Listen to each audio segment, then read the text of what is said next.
Hey everybody, Adam here with Hometown Acres. Welcome back. So if you couldn't tell by the title of this video, our pond is leaking.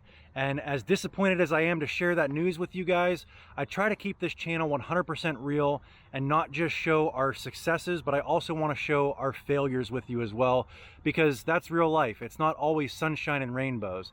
The good news is though, I think I know what the problem is. So let me go ahead and show you that right now, and then we'll talk about what the solution is going to be to fix it. So since we capped our drain pipe on this pond, we've had a couple of small rains, nothing real big, but we did start to accumulate some water in here. You can see kind of the bath water marks right here. Had a decent sized puddle sitting in here in the bottom where the pond was starting to fill. And originally I was like, okay, great, we're on our way to filling up the pond. Well, as you can see, that puddle has gone down in size. So I started trying to troubleshoot this and figure out exactly what the problem is here. And the first thing that I checked was our drain pipe on the outside of the dam to see if we had any water that was coming out the backside of the dam. And sure enough, we had a little trickle of water that was coming out the pipe. So somehow from here, the water is actually getting inside that standpipe and going out the backside of the dam. The first thing I checked was our cap to make sure that we had a good solid seal on our cap. I pulled the cap off, put it back on, made sure to hammer it on all the way back onto the drain pipe. I don't believe that is the problem. The seal, the rubber gasket on the inside of that drain cap was good. The next thing that I did, because somehow we're getting water from in here inside that pipe. So I know that the guy that was running the John Deere 210, he mentioned that as they were grading the inside of the dam here, he mentioned that he bumped the end of that cap a little bit with his John Deere 210, which is a 42,000 pound machine. So if you can imagine hitting an 8-inch pipe with a 42,000 pound excavator, even though it was buried and under the dam here, I'm sure that can't be good. So what I did was I started coming in here to dig to see if I could find any water that was seeping from in here back in here. And sure enough, as soon as I started digging, I hit water, which meant that the water was coming from that hole through the dam here, hitting this. And I'm guessing that either at the seam where this piece of pipe is connecting or where that second piece of pipe is connecting to the T, he broke that connection when he bumped that. Now, that's the first problem. The second problem is, if this was good and compacted, the water wouldn't be seeping through here at all. The problem is because we have this standpipe here that goes down to a T, and then we have a drain line that comes out into the bottom of the pond. The only reason that we had that drain line in there was for during the construction of the pond to give the water inside the pond somewhere to go. We kept that open. Water could come inside the pond and drain out and keep our working area dry to keep it from getting soupy in here. Because we have the standpipe that comes down to a T and then comes out to that drain line there, this was kind of a sensitive area to get in with the heavy equipment, the bulldozer and the roller, to try to get really good solid compaction. So what ended up happening was we just flung dirt in there with the John Deere 210 excavator. And I think he made a decent enough attempt to try to pack that down in there with the bucket, but I think there was a little bit of room for improvement. So I think that explains what's going on here. We don't have good enough compaction with the dirt in and around this pipe, and then also hitting the end of that pipe with the John Deere 210, I think broke a seal in there. So we've got water that's penetrating, seeping through the dam, and then eventually it's finding its way to a broken seam on that pipe. So what we're gonna do, because this drain pipe here is no longer necessary, we're going to go ahead and dig all this out. I'm going to get a Bobcat E85 excavator in here. We're going to go ahead and dig this back to that T, and then we're going to go ahead and move the cap from right here and bury it way inside the dam there. And then we're going to go ahead and backfill this and really try to pack it in. So for right now, what I need to do is I need to get the cap off of there, get the rest of this water drained out of here, and let this start to dry out.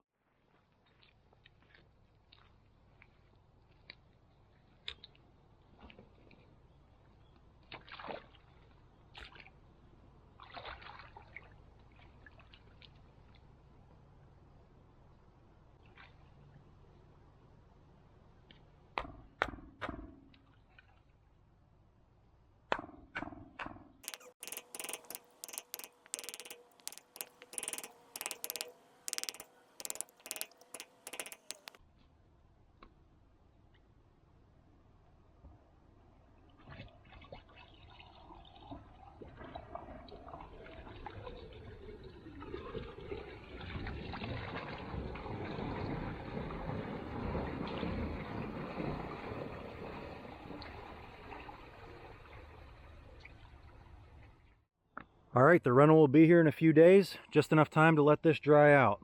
We'll catch back up with you guys here in a few days. Well guys, it's a week later and our Bobcat E85 is here, and boy, let me tell you what a difference a week makes. At the beginning of this video, I was wearing shorts and a t-shirt, and now I've got jeans and my winter jacket on. It's about 45 degrees outside. And also, when we first started this video, we had just gotten done putting the seed and straw on the back side of the dam here. And as you can see, it is coming in quite nicely. Now, we have had a couple of rainstorms that came through here, and you can see we've got some wash ruts in here. It's too late to put seed down now, so I'm just going to let that ride out for the winter, and in the spring we'll come in here with our rototiller, rototill this all up and get it reseeded in the spring. But I am itching to get on this Bobcat E85 and start digging. This will be the first project I have personally done with an excavator. I have maybe a half hour to an hour's worth of seat time in my neighbor Doug's Bobcat E60, and then I got probably 15 minutes of seat time on the Cat 312 and 15 minutes of seat time on that Deere 210 while they were here digging the pond. And they were fun machines to run, and I have a good feel for the controls. But this will be the actual first time that I am in the seat doing a project on my own. So this is going to be fun. I'm going to get a lot more familiar with the controls, and hopefully I can start running these things more frequently. At some point I'd like to buy one, but right now it's just not in the cards. As you can see, this machine is from Sunbelt Rentals, and one of the things that really impressed me about them was yesterday it was pouring and raining, and you know, I was thinking about canceling my rental just because I knew the ground was going to be kind of soft and it's not great to dig in these conditions. But they actually called me and they said, hey, you know, it's raining out, just want to confirm you still, you know, want to rent the machine. And I was kind of nervous about canceling on them last minute like that because, you know, we had booked the machine. I don't like, you know, putting somebody else out like that and making them lose revenue just because I rented it when it was going to rain. But yeah, they called me and asked me to make sure I still wanted to rent it, and I thought that was pretty cool of them. So we're gonna go ahead and start digging. Hope you guys enjoy the footage.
Now you switch the controls. It's right now. Okay.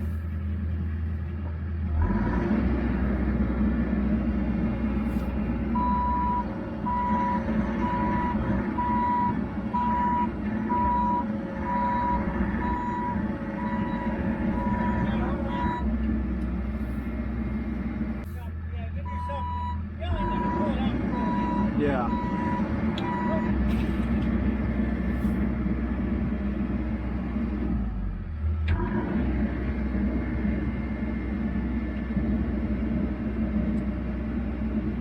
Go ahead. Yeah.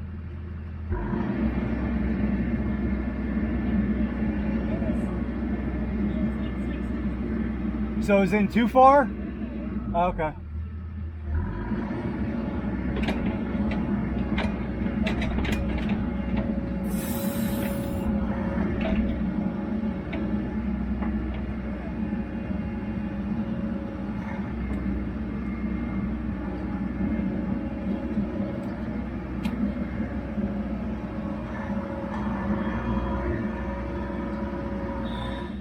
Well, so we got our hole started, but I'm starting to think that maybe we should have reconsidered our rental for this weekend.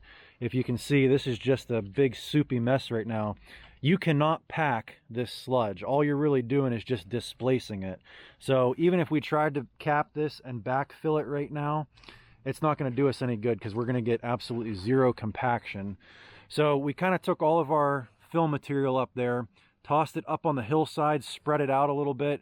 Hopefully over the next day or two, all of that material will dry out a little bit and at least give us something that we can work with to pack back in here. But as you can see, once we get that drain pipe capped and get some good suitable dry material in here to start packing back in, that pipe is going to be buried under about 3 to 4 foot of ground. And if we get 3 to 4 foot of good compacted clay on top of it, that should fix our leak. Now, in addition to that, even though this entire dam is made out of clay, I think I am going to get some bentonite just because we were lacking on, compaction. The whole dam here, this was all run in with the bulldozer and the vibratory roller. But like I said at the beginning, we weren't able to roll this section in right here because it was kind of steep and we had these pipes in the way. So I think I'm going to put some bentonite over this section here. And then I'd also like to do, from the standpipe over here all the way over to this side with the bentonite. But anyway, I think that's going to about wrap it up for this video. My plan is I will pick back up in the next video. I'm going to run and go get a couple bags of bentonite to throw down here. And then hopefully some of this clay will start to dry out and we can go ahead and start backfilling this. And I think all next week and actually the next 2 weeks, we are scheduled to get a ton of rain. So I'd really like to get this wrapped up in the next couple days so we can start capturing that. But as of right now, the pond is still empty. Anyway, if you guys have any thoughts or suggestions, please leave them down in the comments below. If you enjoyed this video, give us a big thumbs up, click that subscribe button. We'll catch you on the next one. Thanks for watching.